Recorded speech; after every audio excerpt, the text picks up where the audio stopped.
Welcome to Mlc TV News Hour, reaching you live from the city of Lokoja, the Confluence State of Nigeria. I am Sherifa Tonuna Mohammed. The headlines: Buhari appoints BELLO-KOKO substantive MPA's managing director. Ahmadu Bello University cries out over grabbing of varsity land by Kaduna government. And United Kingdom lecturers begin strike over pay injustice.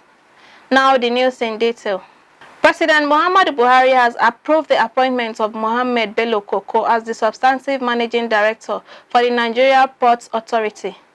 This was contained in a press statement signed by the Director of Press and Public Relations, Federal Ministry of Transportation. BELLO-KOKO was on May 6, 2021 made the acting managing director of NPA when Hadiza Bala Usman was directed to hand over to the most senior executive director after she was suspended for insubordination. Before the appointment as acting MD, BELLO-KOKO was the executive director of finance and administration of the authority.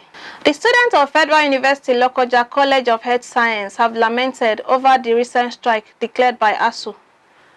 The students, who gathered in their numbers, complained that the strike was such a time when many are supposed to be rounding up their tenure in their field of disciplines, find it difficult to cope. They urged the federal government to consider meeting up with the request of lecturers to solve the academic calendar in Nigeria.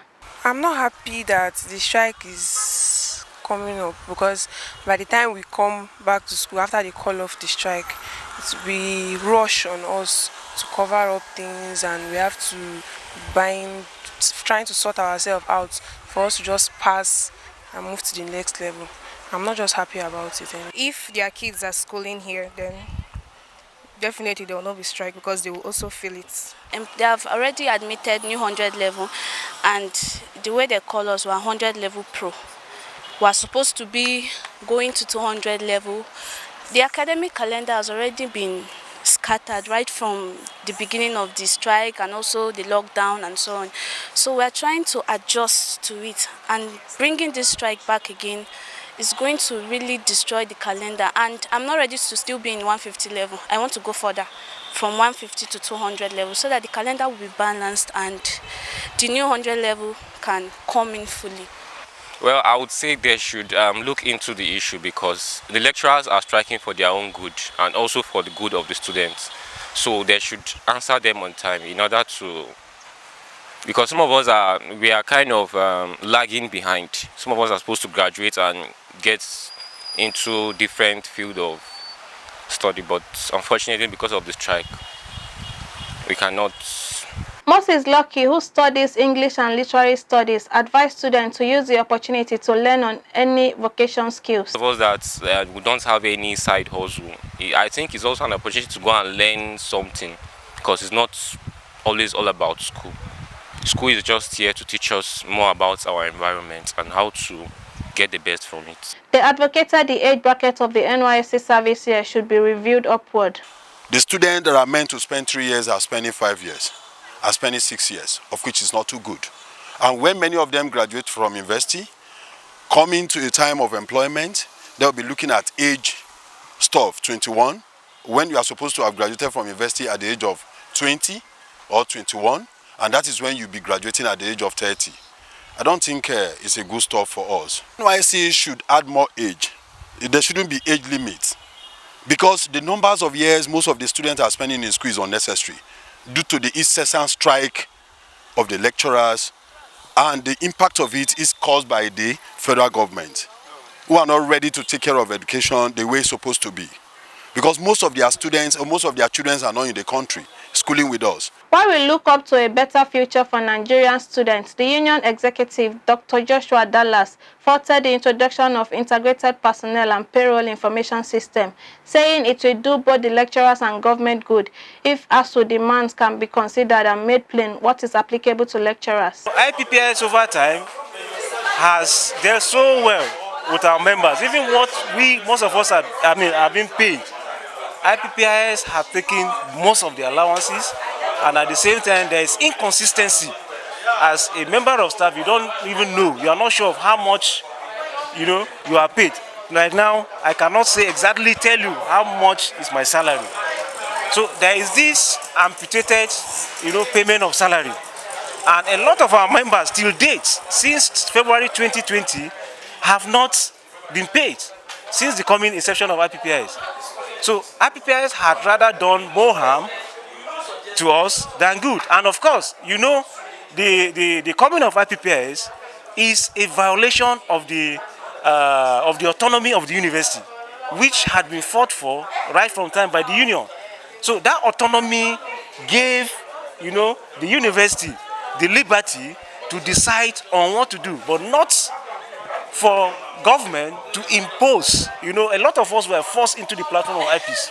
A reporter gathered that for many months, the ASU has remained resolute to ensure the federal government yielded to their call, but it seems the federal government are not ready to answer them.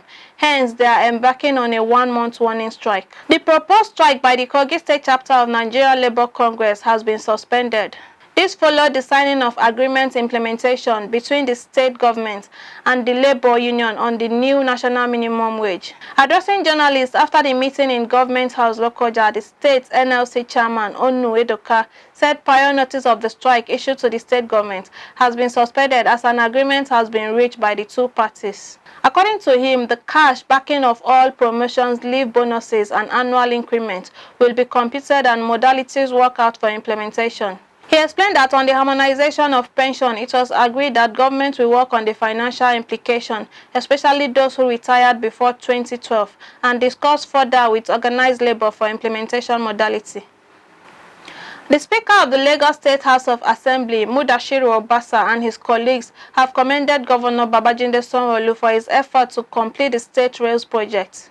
The lawmakers also praised the governor for also expanding transportation through the waterways. According to them, the completion of the project will ensure a substantial reduction in gridlocks across the state. Speaker Obasa, who presided over the sitting, said the governor deserved commendation just as he expressed optimism that the rail project will be completed by the administration. Bola Oyishao, the lawmaker representing Etiosa constituency 2, while earlier presenting a report on the governor's recent inspection of some trains in the United States of America, urged that the House continue to do all it takes, including approving the necessary funds for the government to complete the blue and red lines of the rail project. Ishao noted on average, people in the state speed up to 5 hours on the road as a result of gridlocks. He added that the completion of the red line will reduce this challenge. Supporting Ishao, his colleague Abiodun Tobun commended the governor for considering more jetties to expand the waterways transportation. Desmond Elliott, representative of Surulere Constituency 1, described the project as pointers to the success of Lagos since 1999. He also commended the Speaker and his colleagues for supporting the executive arm to make things happen for the progress of the state. In his contribution, Lukman Olumo, representing Ajeromi Ifelodu Constituency 1, thanked the House for passing the Transformation Reform Sector Law, adding that it was currently helping the traffic situation of the state. The management of Nigerian Social Insurance Trust Fund, led by the Executive Director of Operations, Modu Ghana, has said that the organization remains committed to its objectives. Ghana, while on the visit to Kogi State Internal Revenue Service, disclosed that the objective of the visit, among others, is to educate the management and staff of Kogi Internal Revenue Service on the benefits of the scheme, stressing that the agency was established by the Act of Parliament and enacted into law in 2013. According to him, all the employers of labor that grow beyond 10 workers are expected to enroll their staff on the scheme, emphasizing that Kogi State Internal Revenue Service will not be an exception given its importance to the state and the country. He enjoined the service to embrace the scheme without further delay, as victims of accidents on the job, injuries, and even deaths of staff could be covered under the scheme, and even persons with disability are not left out. The Executive Director of Operations of the agency maintained that other agencies of the government and private sectors should join for the overall good of their staff, as the benefits cannot be overemphasized. The branch manager and Nigeria Social Insurance Trust Fund, Kogi State, Maji Yusufu, who was in the company of Executive Director of Operations and other top management team, maintained that Lokoja branch office decided to invite officials from Abuja to Kogi State, considering the importance of Kogi State Internal Revenue Service, stressing that the organization was happy over the fruitful meeting and called for more synergy. The acting executive chairman, Kogi State Internal Revenue Service, Sule Salihu Enehe, appreciated and commended the team for their visit and promised to look into the proposal with a view to continually maintain good working relationships. Among those in attendance at the meeting were as follows: Zuwaida Bonkab, GM Finance, Precious Ude, PM, and other top officials from both sides. The Inspector General of Police, Usman Alkali Baba, has ordered the closure of all satellite units of the Intelligence Response Team and Special Tactical Squad across the country. The police chief gave the order hours after the suspended Deputy Commissioner of Police and head Intelligence Response Team of the Nigerian Police Force, Abba Kyari, and others were arrested and presently in NDLA custody over their alleged involvement in drug trafficking. All serving officers in the satellite units have been asked to report to the force headquarters, Abuja, for debriefing. Confirming this development to Channels TV, a police source said that the authorities have directed that serving officers and men in the units will be demobilized and posted to commands across the country. The force management also directed that the IRT and STS headquarters in Abuja should be fortified and organized for enhanced operational performance to combat emerging trends. In July 2020, the then Inspector General of Police, Mohammed Adamu, had directed the disbandment of the satellite offices and bases of the IRT and STS, leaving the headquarters of the unit under the State Investigation Bureau as a response to the public outcry on human rights infringement by some officers of these units. Join us after the break. News Hour continues. Every country has its peculiar system of government. In Nigeria, we practice democracy, and this is applicable in some countries across the globe, including the United States of America. What is democracy? It is the government of the people, by the people, and for the people. In the political arena, we are ready to x-ray how we play politics in Nigeria and other countries. The challenge of power shift syndrome, how it has impacted or affected the people. How can we make it better for all? Join Fatima Yakub on Mlc TV online every Saturday by 9 p.m. to discuss and examine all about the politics and the power that be. Mr. President, I was once there as an opposition senator. There was never a time that we called the president at that time, who was a PDP president, an insult, because this is our institution, and if we don't conduct ourselves with dignity and respect, nobody will respect us. The heads of security in Nigeria made several different explanations for killings of our citizens. The Constitution of the Federal Republic of Nigeria 1999 as amended, I hereby forward for the confirmation by the Senate the appointment of the underlisted nominees as National Commissioners and Resident Electoral Commissioner for the Independent National Electoral Commission, INEC. To watch us, subscribe to our YouTube channel, Mlc TV. Like our Facebook page, Mlc TV, and follow us on our Instagram, Mlc TV 2021. We are here to inform, educate, and to criticize constructively. Don't miss it.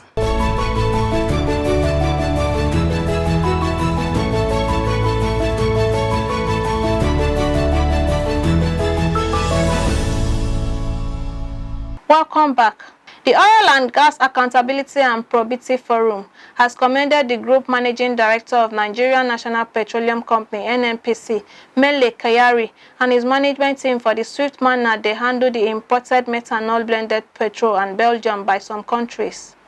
The forum, in a statement signed by the National Chairman, Timi Douglas, noted that this is the first time NNPC management has been able to rise to a critical occasion that could have caused serious damage and hazard to innocent Nigerians.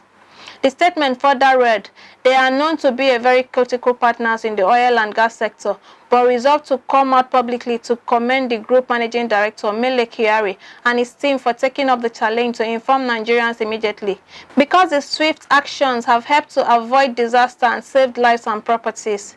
The forum reiterated, "For working within the shortest period to withdraw all the products and restore sanity is a feat worthy of commendation. It is also gratifying to hear that NNPC was able to restock the depot with cleaner fuels and sent officials to inspect all the filling stations to ensure that they do not have the petrol that had excessive methanol." Meanwhile, it urged the NNPC to intensify efforts in increasing the supply of petrol into the market in order to bridge any unforeseen supply gas.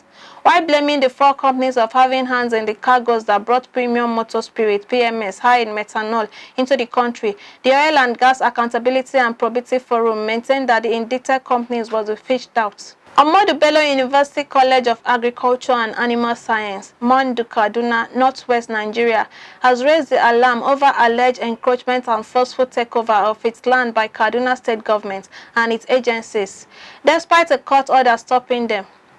Provost of the college, Dr. Hassan Hamidu, raised the alarm at a news conference on behalf of the university, saying the action has exposed the school to security threats. According to him, despite a court order dated 18 January 2022 restraining the government and its agency from encroaching the college land, the agencies have moved in to demolish the school fence and started clearing its land. The court order he made available to journalists stated categorically that Kaduna State government and its agencies should restrain from trespassing, entering and/or carrying out any action on the said land. According to the order signed by the Registrar of the Kaduna State High Court, Zaria Division, Jafari Ibrahim, the order shall subsist pending and determination of the motion on notice already filed along with the list of summons and statements of claim. He explained that the demolition of the fence by the Kaduna State government agencies has exposed the college staff and students to security threats, considering the ravaging kidnapping and banditry in the axis. He described the action of the Kaduna State government as a desperate act to take over the college's land. Kogi State Governor Yahaya Bello said the North Central region is more deserving of the presidency in 2023 than the Southeast region. The governor said this while speaking to State House correspondents after visiting President Muhammadu Buhari. First, what have I done to merit the president or presidency of this country? You simply refer to 2016 when I assumed office. Compare it to this moment. Security-wise, in terms of unity, in terms of infrastructural development, I think if we should not be laid back to the extent that we don't read and make research. I don't have to come to the television to be blowing my trumpet. You come to Kogi State, you'll see exactly what we've done. Simply, you can visit our website, and then you are going to see what we've done. Kogipedia.net. Visit kogipedia.net or Kogi State website. You are going to see the much we have done. We have surpassed more than any other person can ever imagine. Then in terms of unity, Kogi State today is more united than ever before. Today, nobody cares where you come from or the religion you practice. Nigerians are yearning for this. Today, in terms of security, before you travel through Kogi State, you hold your breath. Today, you can travel day and night. Pockets of issues sometimes, but it can never be the situation it was in 2016. Then concerning whether North and South, first, I am an advocate of capacity and ability to serve. Nigeria today, we need somebody who has the capacity to serve the country. Today, if you're flying from one place to another, you don't care who the pilot is, but who is that person who is experienced to fly you from one point to another. Also, if you're coming from the angle of North and South divide, then let us be very fair and equitable. Then you look into the number of years North have held this position and the number of years South have held this position. If you add 8 years to what South has had, and then looking at the North, then you know that there's injustice as far as that is concerned. So if we are talking of justice, fairness, and equity, we're not just looking at the 8 years, by the grace of God, of that of President Muhammadu Buhari. We should add them together, the number of years the North has had it since 1999 till date, and the number of years the South have had it since 1999 till date. Whichever divide, whichever argument that ensued or that comes up, I perfectly fit into the argument. I shall declare after February, by the grace of God. The Nigeria Civil Defense Corps has apprehended suspected criminals who are experts in illegal mining, cable vendors, motorcycle snatchers, and buyers. 3 suspects are involved in illegal dealings and petroleum products. The Kogi State Commandant Suleiman Mafara, in a press briefing in Lokoja, told journalists that the suspects were apprehended from various locations in the state. The anti-bundle unit of the command embarked on a raid at the filling station, during which the suspects were arrested 9 young men said to have come from 3 different states of the Federation on account of illegal mining. They were arrested at Afata village in Obajina. Some of the suspects confessed to their crimes. I try vandalize a cable from transformer. A vigilante came outside and shouting, "What are we doing here? Where are we from?" So we try run and escape. So my second that brought me to there, he escaped. It is only me that being catch up. Da suka tafi kuma ba su dawo ba sai ran Litinin. Da suka tafi din ban sake ganin su ba. To sai aka turo wani yaro dogo hakan ga. Sai zuwa ce men dan Fulani ya turo shi da Abdul. Sai ce to ya aka yi ne? Yace sun ce in bashi mashin ce aka me faru? Yace Abdul da dan Fulani sun samu hatsari akan keken pen. Gunmen have invaded Ajakuta rail station, kidnapped 10 people, killed 1 person in Kogi State. The incident, according to sources, happened at about 2 p.m. It was also gathered that the gunmen who were kitted with firearms also opened fire on a man identified as Dennis. It was gathered that the late Dennis was on his way to pick his boss from work before he met his untimely death. It was further learned that the gunmen who came in commando style whisked their victims to an unknown location. A source in Ajakuta said the kidnappers have contacted one of their victims' family and demanded a 20 million ransom. A resident of Ajakuta, Dele Ajala, said the latest kidnap has plunged some of the victims' family into sorrow. This just goes to show how insecure the country is. There is a need to reinforce the state with adequate police officers to counter this kind of issue. Robbery, kidnapping has now become legal business in the country. The Kogi State Police Public Relations Officer Williams Ovie Aya said the command is yet to be briefed about the incident. He, however, promised to reach out as soon as he gets information about the incident. Recalls that in January 2022, 4 people were also kidnapped while returning home from a naming ceremony in Yaba West local government area of the Kogi State. Now from our foreign desk. Thousands of university staff in the United Kingdom have embarked on strike to demand better working conditions. According to BBC, the industrial action is due to issues bordering on poor pay, pension scheme, and other concerns about the university system.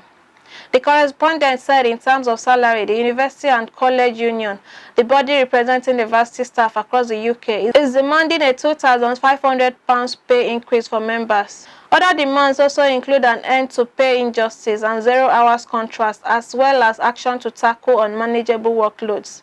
On pension, it is understood that the union and the UK government had been in a lingering face-off for over a decade. The latest twist over the issue was said to have been triggered by concern on the valuation of the university's superannuation scheme, the pension scheme used for academic staff in universities. The ECU had argued that the valuation of the scheme was flawed since it took effect at the outset of the coronavirus pandemic when global markets were crashing. The union also said sustaining the new arrangement would take a toll on its members. Guaranteed retirement income by 35%. It is understood that the industrial action will hold for 10 days and spread across 3 weeks. The first week of the strike, which would address pension-related issues, is built to hold in 44 varsities across the UK between February 14th to 18th. This will be followed by a 2-day march scheduled for February 21st and 22nd across 68 institutions over pensions, pay and working conditions. In the 3rd week, about 62 institutions will embark on a 3-day strike from February 28th to March 2nd. The last day of the industrial action is expected to hold simultaneously with a strike also declared by some students across the UK's most populated institutions, such as the Open University, University College London and the University of Manchester. The development has continued to elicit concerns over possible disruption in the UK's educational system, still trying to recover from the effects of the coronavirus pandemic. The UCU estimated that more than 1 million students may be affected by the latest round of strikes. But Raj Jetwa, chief executive of the Universities and College Employers Association, said such disruption has so far been at low levels. The industrial action in the UK comes at about the same time when the Academic Staff Union of Universities in Nigeria also declared a one-month nationwide strike over the federal government's failure to meet its demands. Every country has its peculiar system of government. In Nigeria, we practice democracy, and this is applicable in some countries across the globe, including the United States of America. What is democracy? It is the government of the people, by the people, and for the people. In the political arena, we are ready to x-ray how we play politics in Nigeria and other countries. The challenge of power shift syndrome, how it has impacted or affected the people. How can we make it better for all? Join Fatima Yakub on Mlc TV online every Saturday by 9 p.m. to discuss and examine all about the politics and the power that be. Mr. President, I was once there as an opposition senator. There was never a time that we called the president at that time, who was a PDP president, an insult, because this is our institution.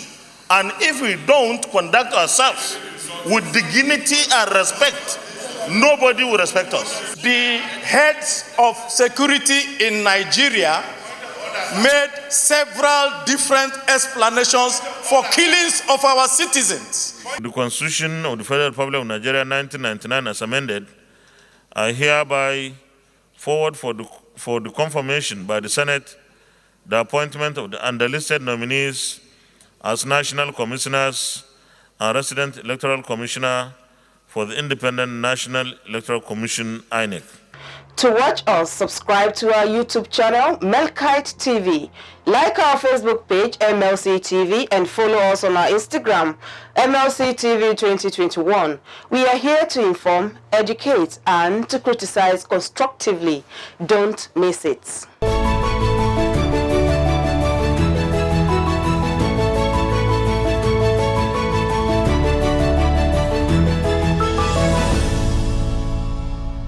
Now on our sport news.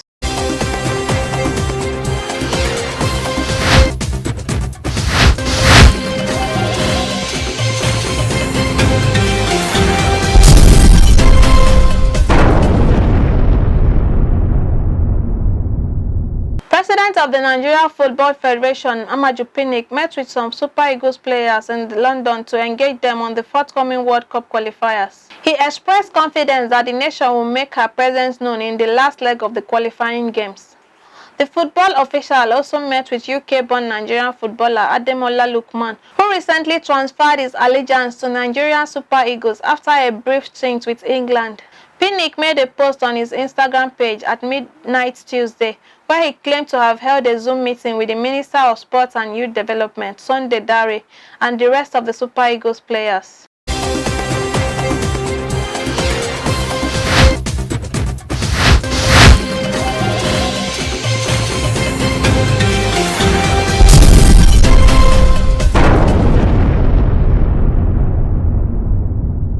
Family, they say, is a bedrock of the society. It is everything. Everyone needs a house to live in, but a supportive family is what builds a happy and a successful home. It is Family Affairs on Mlc TV every Saturday by 7 p.m. Join Balagugu Janet as she takes you on an exclusive interview with guests, married counselors, doctors, and many more, where they get to share their experiences and together we build the society at large. To subscribe to our YouTube channel, log on to Mlc TV or like our Facebook page, Mlc TV. You can also follow us on Instagram at Mlc TV 2021. For advert and sponsorship, call the numbers displayed on your screen. It's Family Affairs, where we discuss family matters. Coming your way soon on Mlc TV.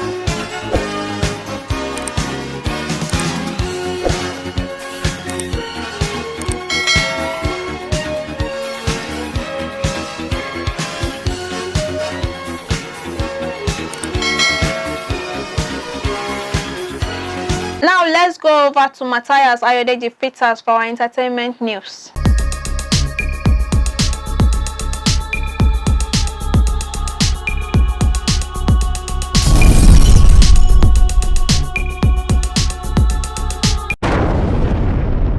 On our foreign entertainment news, Meet Hotkins, 42, died last year during a scene rehearsals after a gun held by Baldwin discharged a live round. Baldwin is one of the several defendants named in the wrongful death lawsuit. Lawyers from the Hotkins family said she will still be alive if crew members had not cut corners. Tuesday's lawsuit was filed in the First Judicial District Court of New Mexico on behalf of Ms. Hotkins' husband Matthew and son Andres, and seek unspecified damages. At a news conference, lawyers for the Hotkins family also presented an animated reenactment of the shooting. They claim Baldwin and others failed to perform industry standard safety checks and follow basic gun safety rules. The lawsuit also faults producers for cutting corners on safety procedures where human lives were at stake, rushing to stay on schedule and ignoring numerous complaints of safety violations. Other defendants named include Assistant Director David Halls, Amora Anna Gutierrez-Reed, and Prop Master Sarah Zachary. Mr. Halls and Ms. Gutierrez-Reed have both faced complaints in the past and they did not adhere to safety measures. On entertainment news from Africa, fast-rising filmmaker Uyoyo Adia is set to return to the director's chair for a new Ant Hill Studios romantic comedy. The film, titled Hey You, is scripted by Adia and will be a second directorial project following Inkblot's Charge and Bail released in 2021. While details of the film are currently under wraps, Ant Hill Studio boss Niyi Akomolayan revealed in an Instagram post that it will be 18-rated and will premiere in cinemas this year. Uyi wrote what I think is the most delicious love story I have read. At Ant Hill Studios, we believe in the director's vision and will be working with Uyi to make our best work yet, said Niyi Akomolayan. The latest Ant Hill Studios production comes in the wake of The Man for the Job, a crime drama directed by Akomolayan and starring Temi Otedola, Uzo Arukwe, Ali Baba, and Iniedo. That is all on entertainment news today. My name is Matthias Adeji Peter, reporting for Mlc TV. Back to our caster for more stories.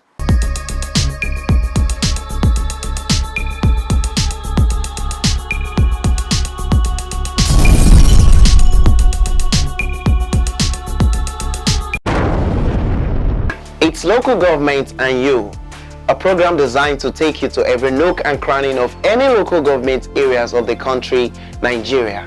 Through the program, we shall inform you of their activities, policies, people, and administration. And through your digital devices, we shall be reaching you because it promises to be insightful, educating, and informing. We are not only going to talk about the achievements of local government chairmen or administration, but also to touchlight some of the areas that needed improvement. I am Matthias Ayodeji Peter. Join me every Friday by 9 p.m. as I bring the local government to your doorsteps.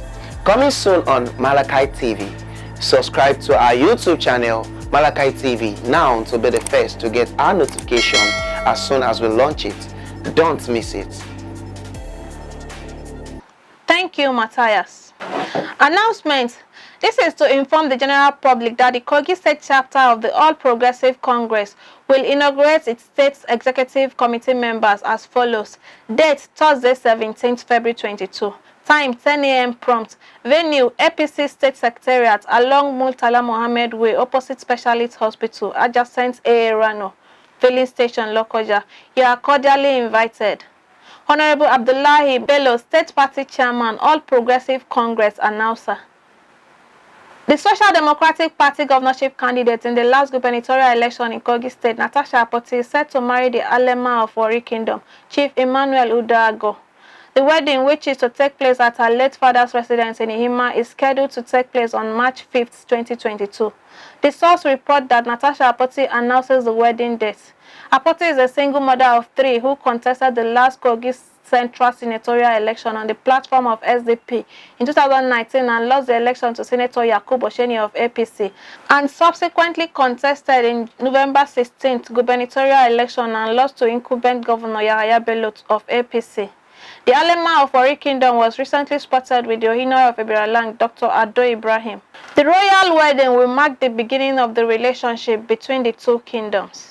To some persons, February is the month to spread love to one another. That is why you need to hear from individuals who said Valentine as a symbol of love should be demonstrated between husband and wife.